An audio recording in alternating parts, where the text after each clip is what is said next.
All right, 6 mixing tips in 6 minutes or less, starting with tip number 1, which is to stop thinking about your compressor as a tool to contain the dynamics. Start thinking about it as a tool to shape the dynamics. Containing the dynamics is just turn down the loudest peaks. You could do that with automation or clip gain. What makes that important about a compressor? It's not. It's just housekeeping. It matters in a mix, but where mixing gets interesting is when you're shaping the dynamics and making them feel more alive, more dynamic. And while we don't typically associate those words with a compressor, most people teach it as just a way to turn down the loudest peaks. What a compressor can do is actually let the initial hit through and then clamp down. And all of a sudden now that initial hit is feeling livelier, more dynamic, punchier, and it's going to cut through a lot better. So if you have anything that's getting lost in your mix, put a compressor on it with a slower attack time. Those initial hits are going to cut through a little bit more. Then it will get compressed. You're going to get more dynamics out of it. It's going to feel livelier and it's going to cut through. It's going to cue our ears a little bit more. And so we're going to hear those things a little bit better in the mix. So for example, you have a wall of guitars. You want your drums to cut through a little bit more, or you just want your drums to feel more alive. Set a slowish attack time, 10 to 30 milliseconds on your drums, individual drums, drum bus, whatever you want, both. And then your initial hit is going to cut through, then it's going to get clamped down. All of a sudden, those drums are going to feel more alive. They're going to cut through that wall of guitars, and it's going to feel more dynamic, even though we're compressing it. So don't think about it just as a way to contain the dynamics. Think about it as a way to shape the dynamics. Tip number 2 is to just double it. In mixing, most of the time, less is more. Subtle moves are going to help add up into a professional sounding mix. But sometimes, if it's just not coming together, you just need to do more. More is more, and sometimes you just got to double it. An example of this, years ago, I was working on a mix, and the drums were sounding pretty good, but the kick was just still a little bit boxy. It was still a little bit muddy.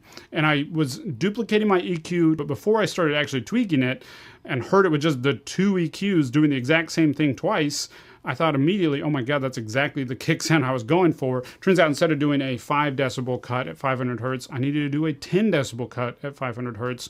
That felt wrong to me, but this is a case where less wasn't more, more was more, and I just needed to do more.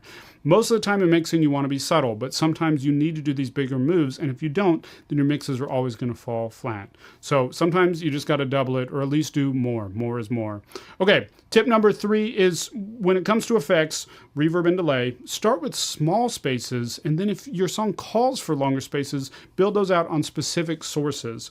But don't only use longer reverbs in a mix. The way we actually hear things is typically we hear the way things are bouncing around in a small space, and then if it's a huge space, we also hear that long reverb. So in all mixes, or nearly all mixes, some amount of a small reverb and small delays, like slapback delays, 8th note delays, 16th note delays, small spaces, is going to feel very appropriate. It's going to give us that little bit of depth around our mix, but it's not going to make our mix feel, really washed out. And then if you need a long reverb tail on the vocal or something, you can build that in on top of it, and blending those is going to give you a much more realistic reverb sound, not just be one awkwardly placed long reverb tail in an overly dry mix or just a super washed out mix. You now create a nice tight space, and then you build out into it. So start small and then build out if your song calls for it, and only on the source or couple of sources that need it. Okay, tip number 4 is to use reverb in transition. So if you have anything that stops abruptly in a song and it feels awkward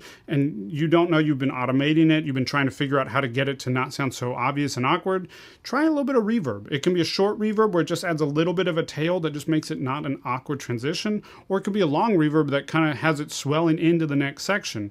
You could also do this with a big hit. I'll sometimes do a kick drum or a snare drum with just a 3 or 4 or 5 second reverb going into the next section, and all of a sudden that transition is much smoother.